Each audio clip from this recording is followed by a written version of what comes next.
Admiral Sarah Chen stood at the observation deck of Ganymede Station, her weathered hands clasped behind her back as she watched the endless sea of stars. 20 years of service in the United Earth Fleet hadn't prepared her for the weight that now pressed upon her shoulders. The coalition was fracturing, and humanity's influence in galactic politics waned with each passing day. Admiral, her aide, Lieutenant James Rodriguez, approached with a data tablet clutched to his chest. "We're receiving an anomalous signal from the Carina Nebula sector." Chen's dark eyes narrowed. The Carina sector had been a restricted zone since the disappearance of the UES Stellar Dawn 15 years ago. The supercarrier, humanity's crowning achievement and the most advanced warship ever constructed, had vanished during a routine patrol, taking with it 10,000 souls and humanity's dreams of becoming a major power in the galaxy. "Show me," she commanded, her voice steady despite the flutter in her chest. The holographic display sprung to life between them, showing a cascade of familiar signatures. Chen's breath caught in her throat. She'd recognize those energy patterns anywhere, she'd helped design them. "It's impossible," Rodriguez whispered, but the data didn't lie. Before Chen could respond, the station's emergency klaxons began to wail. Red warning lights bathed the observation deck in a crimson glow as Lieutenant Commander Maya Patel's voice crackled over the comm system. "Multiple ships dropping out of FTL. Energy signatures match." Her voice trembled. "It's the Stellar Dawn, Admiral. She's come home." The massive form of humanity's lost supercarrier materialized against the starfield, its kilometer-long hull scarred but intact. The sight of it brought tears to Chen's eyes. But she wasn't the only one watching. Across the station, across the solar system, across the galaxy, sensors were lighting up. In the Proxima Centauri embassy, Ambassador Kral of the Arcturian hegemony slammed his ceremonial staff against the floor. "This changes everything," he growled to his aides. "The humans cannot be allowed to reclaim such power. Alert the High Command." Aboard the Stellar Dawn, Captain Diana Torres stood on her bridge, her crew at their stations around her. They looked exactly as they had 15 years ago, not a day older, though their eyes held shadows that spoke of experiences beyond imagination. "Status report," Torres ordered, her voice carrying the same authority it had when they'd first disappeared. Her XO, Commander Marcus Webb, looked up from his console. "All systems nominal, Captain. The quantum drive is stable, and the temporal shielding is holding. But..." He hesitated. "According to our chronometers, we've been gone for 15 years. Torres nodded grimly. For them, it had been mere months since they'd encountered the anomaly, but she'd known the cost their mission would exact. The knowledge they'd gained, the technological advances they'd made, it had all been worth it. But now came the hard part, dealing with a galaxy that had moved on without them. "Send the authentication codes to Ganymede Station," she ordered. "And get me Admiral Chen. She needs to know what we found out there." Torres's hand unconsciously moved to touch the crystalline data core hanging from her neck, the one containing information that could reshape humanity's understanding of the universe. In the ship's medical bay, Dr. Emily Santos worked frantically to stabilize Chief Engineer David Chen, the Admiral's younger brother.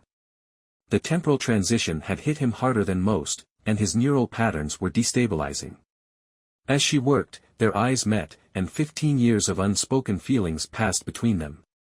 They'd grown close during their time in the anomaly, but now they were back in a world where their families had mourned them and moved on. "Stay with me, David," Emily whispered, adjusting the neural stabilizer.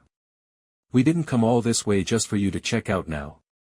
Back on Ganymede Station, Admiral Chen was already mobilizing her forces. The coalition races would respond to the Stellar Dawn's return with fear and aggression, she was certain of it. The station's tactical display showed multiple coalition warships already changing course toward the Sol system. "Lieutenant Rodriguez," she called out, her military training taking over. "Send word to all Earth fleet vessels in the sector. Battle stations. And get me a secure channel to Fleet Admiral Harrison. The war we've been preparing for all these years." She paused, watching as the first coalition scouts appeared at the edge of the system. "It's finally here." The Stellar Dawn's return would mark the beginning of a new era for humanity. But first, they would have to survive the coming storm. As Chen watched the massive supercarrier move into a defensive position near Earth, she couldn't help but wonder what her brother and his crew had discovered out there in the darkness between the stars, and whether that knowledge was worth the price they were about to pay. In the depths of space, other powers were already moving their pieces into position. The Arcturian hegemony, the Cyrenite collective, the Vega Concordat, all of them had a stake in what was about to unfold. The galaxy held its breath, waiting to see what would happen next. And aboard the Stellar Dawn, Captain Torres opened a secure channel to Ganymede Station, preparing to reveal truths that would shake the foundations of everything humanity thought they knew about their place in the cosmos. The first shot came from an Arcturian cruiser, a lance of plasma that dissipated harmlessly against the Stellar Dawn's shields. Captain Torres watched the energy readings with a grim smile. The Coalition hadn't yet realized just how much their ship had evolved during its absence. Their weapons are primitive compared to what we encountered in the void, Commander Webb noted, his fingers dancing across the tactical display. Should we demonstrate our new capabilities, Captain? Torres shook her head. Not yet. Let's try diplomacy first. She turned to her communications officer. Open a channel to the Arcturian flagship.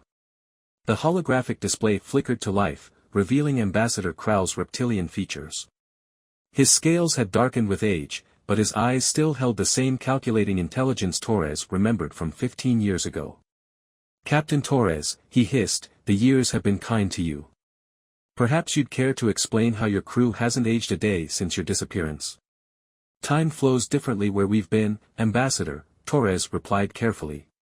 But we've returned with knowledge that could benefit all species in the Coalition. Stand down your forces, and we can discuss this peacefully. The ambassador's laugh was cold. The time for discussions ended when you humans built a weapon capable of destroying entire star systems.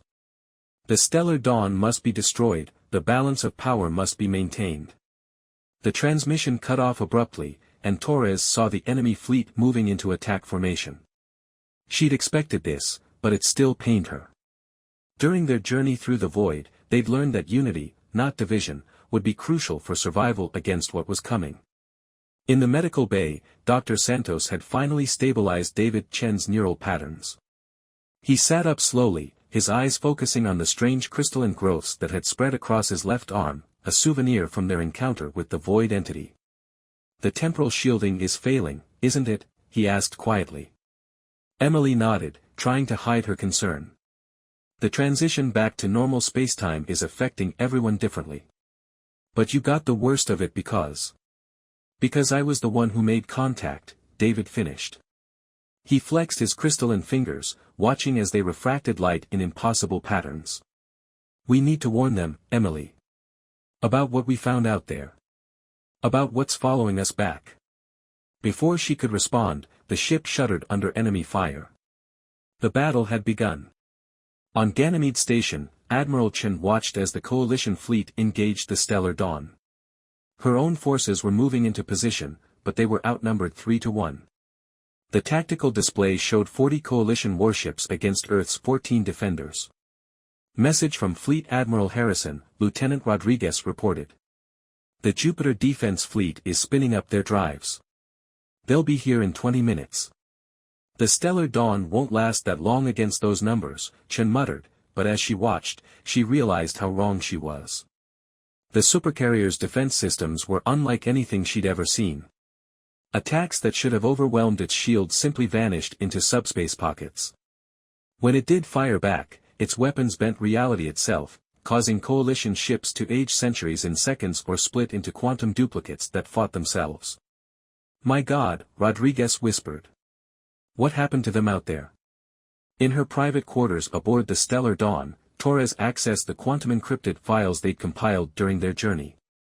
The holographic display showed the entity they'd encountered in the void, a vast, crystalline intelligence that existed outside normal spacetime. It had chosen them, changed them, prepared them for what was coming. She touched the data core around her neck, remembering the entity's warning, the barriers between dimensions grow thin. The Devourers return. Unity or extinction. The ship rocked again as 3 Cyrenite dreadnoughts opened fire with their main guns. This time, several shots got through, melting armor on the port side. Engineering reports temporal core fluctuations, Webb announced. We can't maintain the dimensional barriers much longer without risking a collapse. Torres made her decision. Signal the Earth fleet to fall back. It's time to show them what we can really do. She opened a channel to Medical Bay. Dr. Santos, is David ready? Ready as he'll ever be, Emily replied, helping David to his feet. Together, they made their way to the bridge. Admiral Chen watched in awe as the Stellar Dawn's hull began to crystallize, growing and reshaping itself like a living thing. Energy readings went off the scales as reality itself seemed to bend around the massive ship. David Chen took his position at a modified engineering station, his crystalline arm interfacing directly with the ship's systems. Dr. Santos monitored his vital signs while Captain Torres gave the order that would change everything. Initialize the Unity Protocol, Torres commanded. Show them what humanity learned in the void. The space around the Stellar Dawn rippled like water. Coalition ships suddenly found themselves unable to maintain formation as localized time distortions played havoc with their navigation. Through it all, David Chen channeled the power of the void entity, his consciousness merging with the ship's systems. Ambassador Krall watched in horror as his fleet's weapons passed harmlessly through the crystallizing supercarrier. What manner of abomination have you become? He demanded over an open channel. We've become what we needed to be, Torres replied. To save not just humanity, but all of you as well. The real enemy is approaching, Ambassador. And if we don't stand together, none of us will survive what's coming. As if to emphasize her point, long-range sensors detected a massive disturbance at the edge of the solar system. The dimensional barriers were weakening, just as the entity had warned. The Devourers were coming. Admiral Chen received a priority transmission from deep space monitoring stations. Something massive was tearing its way into their reality, and the Stellar Dawn's return had only accelerated the process. The war for Earth's future had begun. But as Captain Torres looked at her transformed ship and crew, she realized this was just the beginning. The real battle, the one they'd spent 15 years preparing for in the void, was about to begin. Reality cracked like breaking glass at the edge of the solar system. Through the fractured spacetime, massive shapes emerged, crystalline structures that absorbed light rather than reflected it. The Devourers had arrived, just as the void entity had warned. In the Stellar Dawn's medical bay, Emily Santos worked furiously to stabilize David Chen's vital signs. The Unity Protocol had taken a severe toll on his transformed body. His crystalline arm pulsed with otherworldly energy, spreading further across his chest. You're pushing yourself too hard, she whispered, running a quantum scanner over his modified tissue. The readings made no sense, his cells existed in multiple states simultaneously. David caught her hand, his fingers cool against her skin. We don't have a choice, Em. I'm the only one who can interface directly with the void tech. He managed a weak smile. Besides, I've got the best doctor in the galaxy looking after me. Emily felt her cheeks warm, remembering their time together in the void. 15 years had passed for the rest of the universe, but for them, it had been only months since they first admitted their feelings for each other. She leaned down and kissed him softly, tasting the metallic tang that the transformation had left on his lips. Just promise me you won't dissolve into quantum particles, she murmured. I've invested too much time in keeping you alive. The ship's intercom crackled. Dr. Santos, Captain Torres needs both of you on the bridge. Now. On Ganymede Station, Admiral Chen was coordinating with coalition leaders who, just hours ago, had been ready to destroy the Stellar Dawn. Amazing how quickly priorities could shift when faced with an extinction-level threat. The Devourers have already consumed 3 Kuiper Belt outposts, she reported to the Emergency Council. Standard weapons have no effect. They exist partially outside our dimension, which makes conventional attacks useless. Ambassador Krall's scaled face showed genuine fear. The Arcturian fleet lost contact with our colony in the Oort cloud. 10,000 souls, gone in seconds. What are these things? They're why we disappeared. Captain Torres's voice came through the quantum comm. Her hologram appeared in the center of the council chamber. The void entity showed us what was coming. It's been holding the Devourers back for millennia, but the barriers between dimensions are failing. That's why it chose us, to prepare this galaxy for what's coming. By transforming your ship into an abomination, a Sirenite counselor demanded. By giving us the tools to survive, Torres corrected. The crystalline technology, the temporal manipulation, they're not weapons. They're shields against dimensional incursion. But the stellar dawn alone isn't enough. We need to upgrade the entire coalition fleet. The council chamber erupted in argument. Share humanity's newfound power with the very races that had tried to destroy them. The debate raged until Admiral Chen slammed her hand on the table. Look at your sensors, she shouted. The Devourers will reach Mars within 6 hours. We either stand together, or we die alone. On the Stellar Dawn's bridge, David Chen interfaced with the ship's systems through his crystalline arm. The tactical display showed the Devourers' approach, massive geometric shapes that defied Euclidean geometry, trailing broken spacetime behind them like torn fabric. The Unity protocol is ready, he reported, his voice distorted by the quantum harmonics flowing through his modified nervous system. But sir, implementing it fleet-wide, the power requirements would be astronomical. Commander Webb looked up from his station. We'd need to tap into the quantum core of every gas giant in the solar system. The environmental impact will be less severe than having our entire dimension consumed, Torres cut him off. She turned to her tactical officer. Status of the coalition fleet. Falling back to Mars orbit. Their weapons are having no effect, and... He paused, we're detecting temporal distortions around their ships. The Devourers aren't just consuming matter, they're eating time itself. Emily squeezed David's shoulder as he channeled more power through his crystalline interface. The transformation had spread to his neck now, and his eyes glowed with the same otherworldly energy that powered the ship. The void entity prepared us for this, he said through gritted teeth. But it warned that the price would be high. Converting an entire fleet to quantum crystalline tech, some of the crews might not survive the transformation. Torres faced the main viewport, watching as reality itself bent around the approaching Devourers. Send the specs to the Coalition Council. They need to understand exactly what they're agreeing to. This isn't just about sharing technology, it's about evolving as a species. All of us. Admiral Chen received the data packet and felt her blood run cold as she read it. The Unity protocol wouldn't just upgrade their ships, it would fundamentally change every person aboard them. The coalition would have to decide whether survival was worth becoming something more than human, more than alien, something that straddled the line between dimensions. As if sensing her thoughts, David's voice came through her private channel. Sarah, I know you're worried about what this will do to us. To all of us. But I've seen what's coming. The void entity showed me. If we don't adapt, if we don't transcend our current forms, there won't be anything left to save. The first Devourer entered Mars orbit, its crystalline surface reflecting broken images of possible futures. Coalition ships fired futilely as it reached out with tendrils of unspace, pulling apart the fabric of reality around them. Time to choose, Torres announced to the Council. We can implement the Unity protocol within the hour, but every captain, every crew member needs to consent. Once it begins, there's no going back. We'll be trading our humanity for survival. Ambassador Krall watched as another coalition ship vanished into a temporal vortex, its crew's screams cutting off mid-transmission. Perhaps, he said slowly, humanity is something that must evolve to survive. The question is, what will we become? The answer lay in the crystalline patterns spreading across David Chen's body, in the quantum mathematics flowing through Dr. Santos's modified medical equipment, and in the impossible geometries of the Stellar Dawn's transformed hull. They were about to redefine what it meant to be alive in this universe.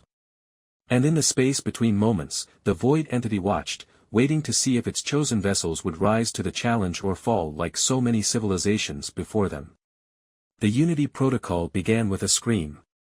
Thousands of screams, actually, every crew member across 30 coalition ships experiencing transformation simultaneously. Dr. Emily Santos watched her medical readings spike as human, Arcturian, Sirenite, and a dozen other species began their metamorphosis. Neural patterns are destabilizing across the fleet, she reported, her own voice distorting as crystalline structures began forming in her throat. 40% of subjects showing severe temporal displacement. David Chen stood at the stellar dawn's quantum core, his body now almost entirely transformed. Crystalline lattices covered most of his skin, refracting light in impossible ways. Through his connection with the ship, he could feel every mind in the fleet, every consciousness struggling with the change. "Guide them," he whispered, both aloud and through the quantum network forming between ships. "Show them what we learned in the void." Captain Torres gripped her command chair as the transformation spread through her own body. The pain was extraordinary, but so was the expansion of consciousness that came with it. She could see in dimensions she'd never known existed, could feel the approach of the devourers like a cold wind through her crystallizing bones. Coalition ships reporting successful initial transformation, Commander Webb announced, his skin taking on a faceted appearance. The Arcturian dreadnoughts are showing the highest adaptation rate. Ambassador Krau's flagship is already generating quantum fields. In her office on Ganymede Station, Admiral Chen watched the sensor readings with a mixture of horror and hope. The coalition fleet was becoming something new, ships and crews merging into hybrid entities that defied classification. Their hulls crystallized, temporal energy crackling between them like lightning. "Status of the devourers," she demanded. Lieutenant Rodriguez, fighting through his own transformation, checked the long-range sensors. 5 entities have entered the inner solar system. They're consuming everything in their path. Venus Station is gone. Mercury colony has gone dark. Emily made her way to David's position at the quantum core, her movements jerky as her body adjusted to its new crystalline components. She found him surrounded by a corona of temporal energy, his consciousness spread across the fleet. "David," she called, reaching for him with a hand that sparkled like diamonds. "Stay with me. Don't lose yourself in the network." He turned to her, his eyes now pools of swirling quantum possibilities. "Emily," he smiled, his voice resonating through multiple dimensions. "I can see everything. Every possibility. Every timeline." He reached out and touched her face. "In all of them, I find you." Their kiss sent ripples through the quantum network, a surge of emotion that steadied the transforming crews. Love, it seemed, transcended even dimensional barriers. The moment was shattered by proximity alarms. The devourers had reached Mars' orbit, their massive forms distorting space itself. Through the fleet-wide connection, every crew member could see them clearly for the first time, crystalline entities of impossible geometry, each the size of a small moon. "All ships, battle formations," Torres ordered, her voice carrying through both conventional comms and the quantum network. "Remember your training. Don't think in 3 dimensions anymore, we fight in all of them now." The transformed coalition fleet moved as one organism, ships sliding between moments of time, attacking from dimensional angles that hadn't existed minutes before. The stellar dawn led the charge, its quantum weapons tearing holes in the devourers' dimensional shields. Ambassador Krau, his reptilian features now traced with luminescent crystal, coordinated the Arcturian squadrons. "Multiple temporal strike points identified," he reported. "The devourers, they're vulnerable where reality folds." David directed surges of quantum energy through the fleet's network, showing them how to target these weak points. Emily monitored the crew's biological stability, her medical knowledge expanded by her new ability to perceive quantum states of living tissue. "We're losing containment on the Jupiter-side ships," she warned. "The temporal stress is tearing them apart." Torres made a split-second decision. "Divert power from life support to the quantum shields. We don't breathe anymore, not in the traditional sense." She was right. The transformed crews were no longer bound by ordinary biological needs. They existed in a state between states, their consciousness spread across multiple dimensions while their crystalline bodies channeled energies that defied physics. The battle for Mars' orbit became a reality-warping spectacle. Coalition ships phased in and out of normal space, striking at the devourers from temporal angles. The massive entities fought back with weapons that unmade matter, but they seemed surprised by the resistance they encountered. "They didn't expect us to adapt," David realized, processing information through the fleet-wide network. "The void entity, it's done this before. Seeded other galaxies with the knowledge to fight back." Through her quantum-enhanced senses, Emily detected something else. The crystalline structures in our bodies, they're not just armor or technology. They're evolving. Learning. Admiral Chen received urgent communications from Earth. The transformation had spread beyond the fleet, affecting everyone within range of the quantum network. Humanity and their coalition allies were changing on a fundamental level, becoming a hybrid species capable of fighting the dimensional invaders. This was always the plan, Torres said softly, watching as her crew seamlessly operated their stations with both physical and quantum interfaces. Not just to survive the Devourers, but to become something that could prevent them from destroying any more worlds. The first Devourer fell, its massive form collapsing in on itself as concentrated temporal fire tore it apart. The victory sent a surge of triumph through the quantum network, but David detected something more ominous in the dimensional currents. They're calling for reinforcements, he warned. What we've fought so far, it's just their scouting party. Emily touched his crystalline shoulder, their consciousness merging briefly. Then we'll be ready. The transformation is accelerating across the solar system. By the time their main force arrives, we won't be human anymore, David finished. None of us will be what we were. Torres stood on her bridge, watching Mars glow with quantum energy as the transformation spread across its colonies. We'll be what we need to be, she declared. What the universe needs us to be. The stellar dawn sensors detected more reality fractures forming at the edge of the system. The real war was about to begin, but this time, they would face it as a unified species, transformed and transcendent. Through it all, the void entity's warning echoed, unity or extinction. They had chosen unity, but the price of that choice was only beginning to become clear. The main Devourer fleet emerged from the dimensional rift like a tide of broken physics, hundreds of entities, each large enough to swallow worlds. Through the quantum network, every transformed being in the solar system felt their arrival as a cold shock of terror and awe. David Chen stood in the stellar dawn's quantum core chamber, his crystalline form pulsing with temporal energy. Dr. Emily Santos worked beside him, her transformed hands moving through multiple dimensional planes as she adjusted the network's stability. The transformed population has reached critical mass, she reported, her voice resonating through both physical and quantum space. 87% of Earth's population, 92% of Mars colonies. The remaining organics are either resistant to the change or... She hesitated. Or didn't survive it, David finished grimly. They had lost millions in the initial transformation wave, their bodies and minds unable to adapt to the quantum state. But those who survived were now something far beyond their original species. Captain Torres received the casualty reports with a heavy heart, though that organ now existed in several quantum states simultaneously. Status of the Coalition Fleet. 273 ships fully transformed, Commander Webb reported from his station, his crystalline features reflecting impossible colors. The Arcturian and Cyrenite vessels have completely integrated with their crews. Ambassador Krau reports their quantum efficiency is at 98%. Through the bridge viewport, Torres watched Earth glitter with crystalline structures that hadn't existed a week ago. Cities had transformed along with their inhabitants, buildings and streets reconfiguring themselves into geometric patterns that channeled quantum energy. It was beautiful, in an alien way, but it was no longer the home they had known.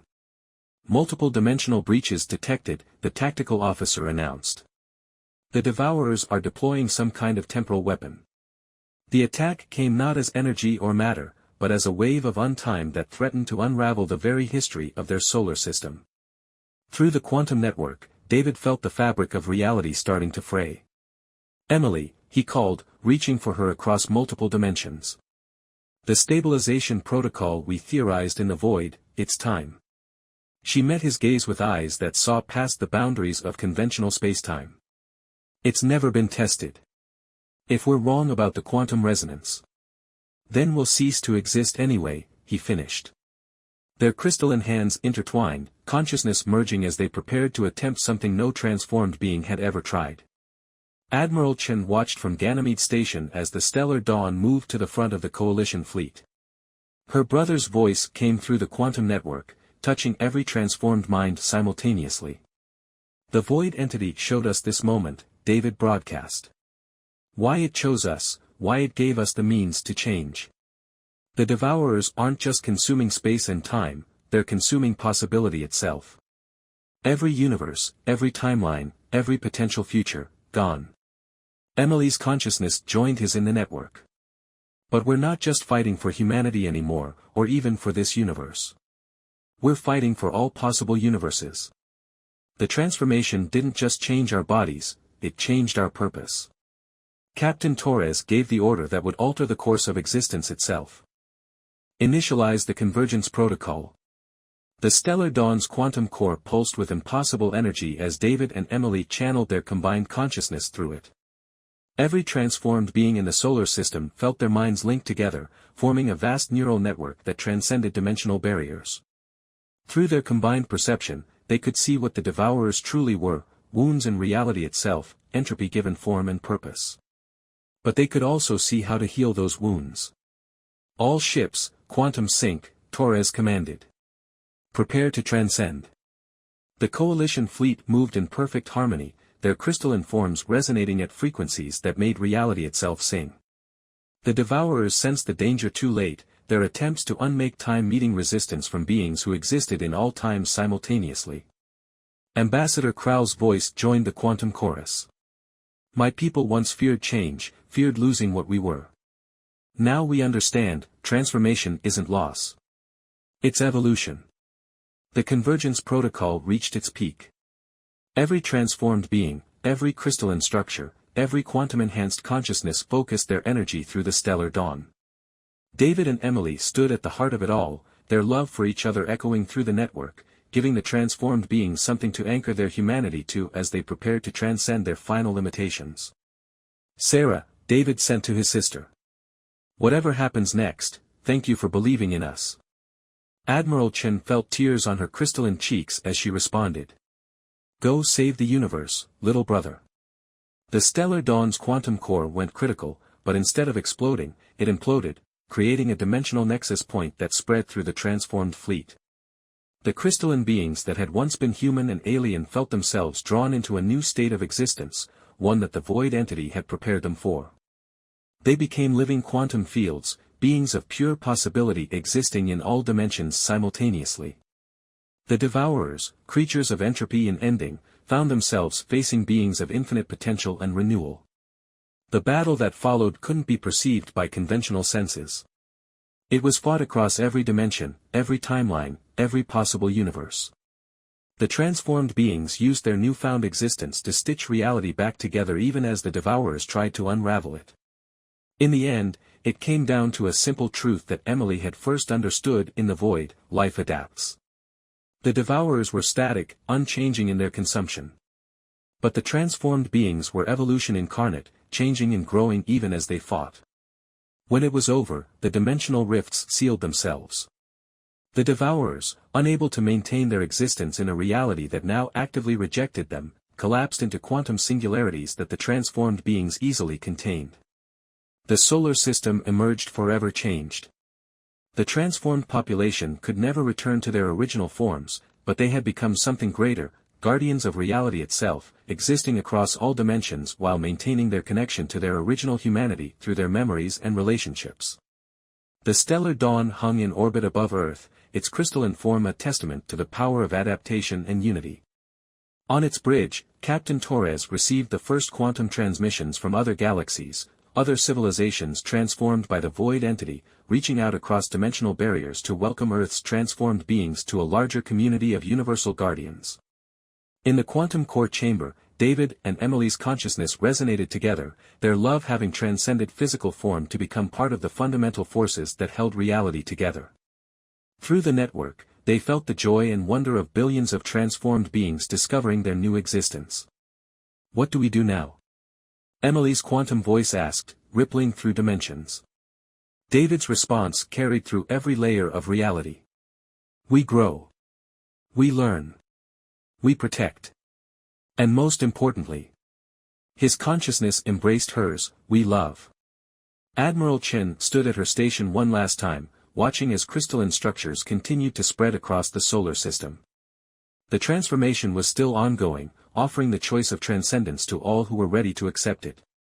The long-lost supercarrier had indeed returned home, but it had brought with it something far greater than military power. It had brought evolution, transformation, and a new purpose for all sentient life. As the transformed beings began exploring their new existence, the void entity's final message echoed through their quantum consciousness: the universe is not a place of endings, but of eternal beginnings. You are now its guardians. Make it worthy of the life that will follow. And in the space between dimensions, the transformed fleet prepared for their next journey, not through space, but through the infinite possibilities of existence itself.